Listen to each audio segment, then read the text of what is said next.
Okay, guys, this is going to be a little more of a stripped down discussion, although I am fully clothed. I'd like to discuss today the issue of talking about liberty in your everyday life. And the issue is that, as we're all well aware, the internet is not real life.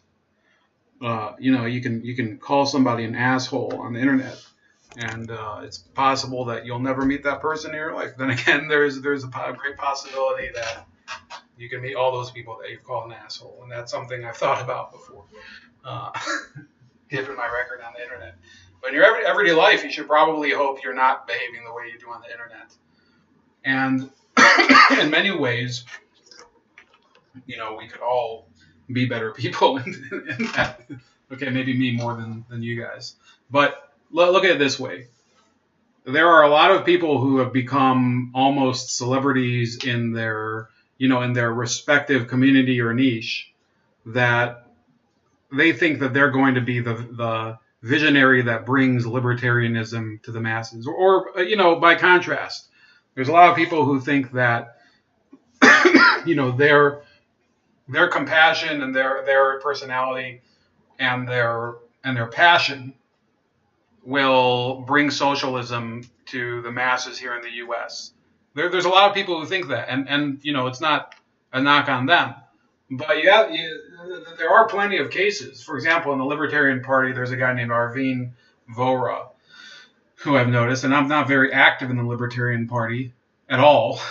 I'm not a member, partially because of people like him. Because if you look at the state of that party, you have a lot of people who basically step on each other and climb to the top on the basis of the fact that they say, oh, I'm the one who really represents what liberty really means. It's the same exact parallel issue on the left, where people climb over each other to claim, oh, I'm more of a purist, I have, the real ideas, and you're just a fraud. And that's really why, in socialist countries, more authoritarian ones, you see a lot of the abuses, because in the end, there cannot be equality when you need leadership. A leader has to be a leader. A leader can't be just one of the other people. And the same thing in the liberty movement, by the way.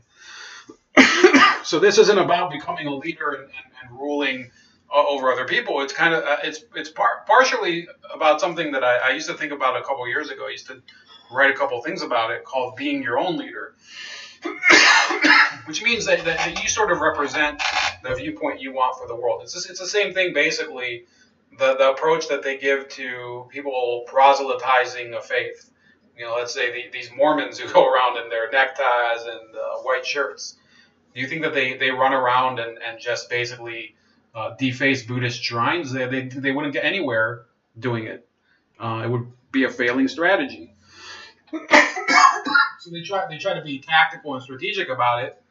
And once in a while, you'll see them get into some sort of tiff with like a different type of Christian. I've seen videos of it. It is kind of funny, to be honest with you, being as I'm neither of the two. But let's discuss what's the best approach to having your viewpoint presented to people at your workplace. Well, if you're a liberty-minded person, you don't have to be a libertarian. Either it's big, small, or small, big L or small L. You really have to present it as if you're a person who views you relate to a problem that somebody has that they're seeing, and you sort of present them with your viewpoint without actually spelling out that it's a political agenda, and maybe it shouldn't be a political agenda anyway. Today I was actually at work, and you guys know that Nicaragua is a topic that I cover heavily on this channel. And, I didn't bring up the channel or anything, but somebody discussed his trip to Costa Rica and his fishing expedition out there, literal fishing expedition, not like the one going on in Washington, D.C., and how he saw a lot of Nicaraguan illegal refugees, because there is illegal immigration in Costa Rica, which is to the south of Nicaragua. And basically, he was describing the whole problem. And this is a person I could probably, a person I don't really know at all. And he probably would have been very easy to convince of my viewpoint, but you don't push it that way. Otherwise, you're basically being a Chad. If you're trying all the time to recruit people to your thing, to your idea, all the time, literally all the time, then you're being a fucking Chad. You're being basically, you're missionizing in the real world. And if you're going to make your workplace political, you better expect a backlash when the first person who doesn't agree with you decides that you've gone too far, and you probably deserve it. So yeah, we discussed. You don't discuss your perspective on what should happen, because in reality, in many cases, you, the everyday person, probably don't know the solution as far as you haven't formulated the solution, and also you're not in a position to actually implement the solution anyway. So why go through it?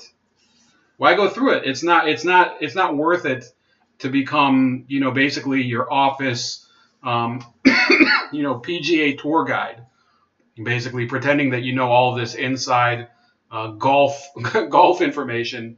I'm just talking about golf because I have this stupid polo on. You have to really behave like you're going to be, try to be objective about it. Even though obviously I have an opinion on Nicaragua, I don't support the government there. So we discussed, the facts, and I discussed with him the canal, the Chinese canal, and everything. And it turned out the other person knew about these things because he'd been to Costa Rica several times. And he was aware that these types of things were happening because this is a person who does read the news because he goes to that country fairly often, Costa Rica. And he reads about the surrounding area because this is a person who's inquisitive. Now, that's when you meet somebody inquisitive. When you meet somebody who could care less about your topic, why would you go through it? Why would you? This is a problem a lot of people make with causes that they feel strongly about.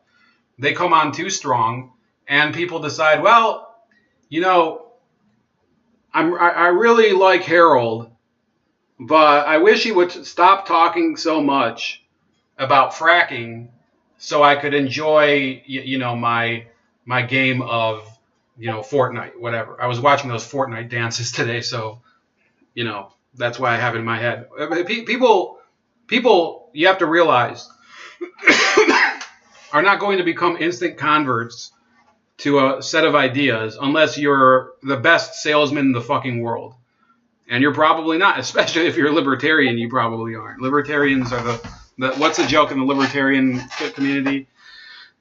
Libertarians are the biggest reason that libertarianism has failed. So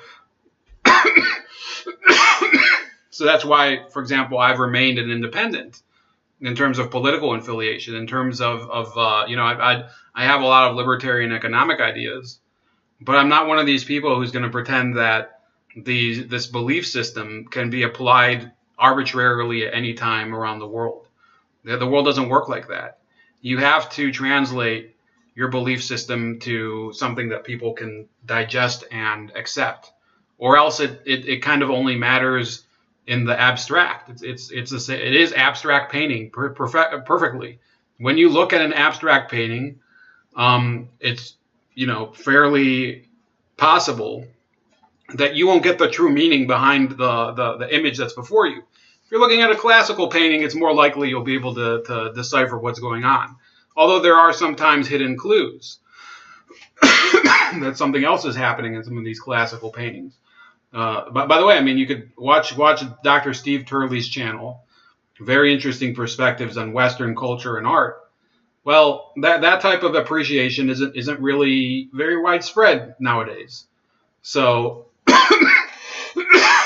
you hear that, and it's really, that's a fresh perspective. But he doesn't come at you and say, well, abstract art is basically trash. At least not in the videos I've seen. Maybe I've missed a few.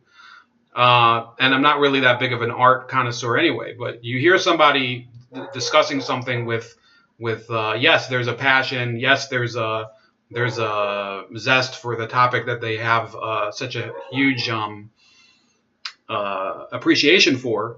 But if they force it on you, if they go frothing at the mouth at you, tends to become obnoxious and just, people reject it. And that's in everyday life.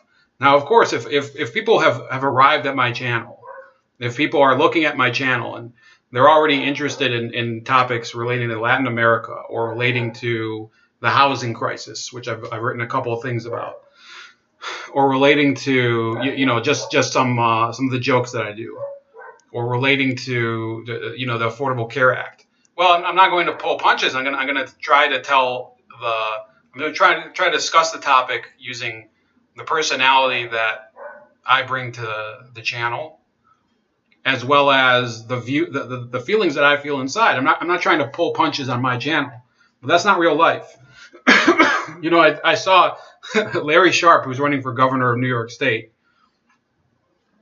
put out an announcement that former Libertarian vice presidential candidate Bill Weld is running for president now as a Libertarian. And I'm not sure, because Larry didn't even Larry Sharpe didn't put out a single comment on it. He just presented the article without comment.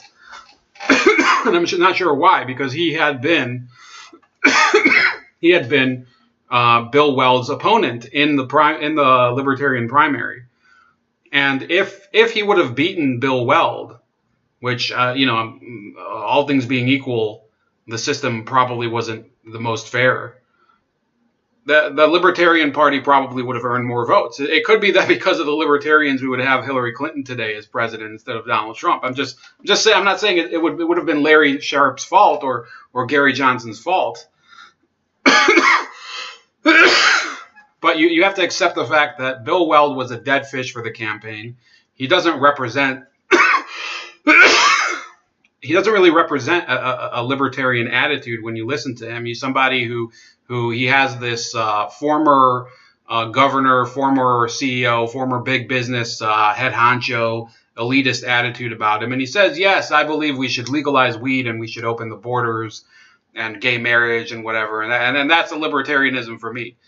Sorry, but that's not really how you present the topic. You can believe in all those things, and that's fine. But when you take it as matter of fact because you were governor of Massachusetts, which, by the way, did not improve to a great degree under him. When you make it such an issue that I have the experience because I was governor of Massachusetts for, I think it was maybe 4 years, then I'm sorry, I'm not very impressed. Gary Johnson had the same attitude. He said, I was governor of New Mexico, everybody loved me, and whatever, but I was a Republican at the time. Now the Republican Party doesn't represent me anymore. Well, maybe you should have tried to change a party when you were in it. Maybe you should have tried harder when you were in it. Maybe you should have really been the leader at the time that you claim to be now. Because you're not. Larry Sharpe, I think, he does represent the type of movement I would want to be a part of if it was him that was leading the movement. But the movement doesn't have real leadership. The movement is really a joke. If anybody knows about the libertarian movement and you walk up to them and they're not part of it, they will probably say, it's those people who they're all about the pot and the gay people and the gay people, the Mexicans, and the pot. Well, those are all like valid policy positions, but they're not a worldview. They're not an attitude. They're not, at a certain point you have to say, what does this movement represent? And, if they pull out a topic, and that happened with the Aleppo moment, and you don't know what the hell they're talking about, it reflects on you. I'm sorry to say. It doesn't feel right, but it reflects on them. So that's as far as the leaders go. Again, in everyday life, if you're a liberty-minded person, don't be part of a movement. Be I guess, representative of yourself.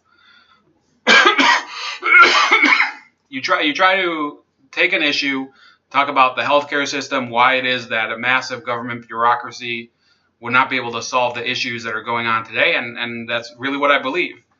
Okay, if people are discussing issues about infrastructure, you talk about the Davis-Bacon Act, for example.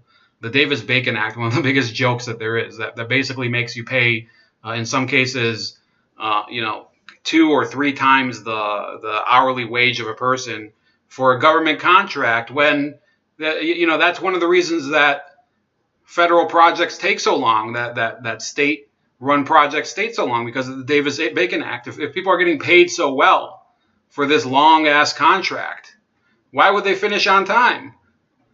Why wouldn't it go over budget? That's a problem with our system of government. And you have to really dig deep and look at every topic. Try to figure out, why is it that we have a housing system where in the city of New York there's hundreds of thousands of people that live on public housing that have essentially, you don't even know how many there are. Apparently there could be 600,000 people, but officially on the rolls, based on the articles I've seen, there's only 400,000. You can read about it on my article for the Hard News. I think it's in the description. But those are just examples, and those are things that don't just take the examples I gave you. Look at it. Look at an issue. Analyze it. Look at it. What could be solved by bringing more freedom in, removing these constraints, removing these committees, removing this bureaucracy, devolving more of it to the local level, giving people more control. Larry Sharpe had a great idea, and that's why I talk about him more than Libertarian Party. He talked about giving budgets back to the counties of New York State instead of having it basically ruled from the city of Albany. And that's something that impresses me. I don't even live in the state of New York. So I hope that you guys like the video. This is a little more of a random topic. I probably will have another one like this a little later. But like the video, share the video, and subscribe to the channel and comment below. And I'll speak to you guys later. It's Bold Like a Leopard.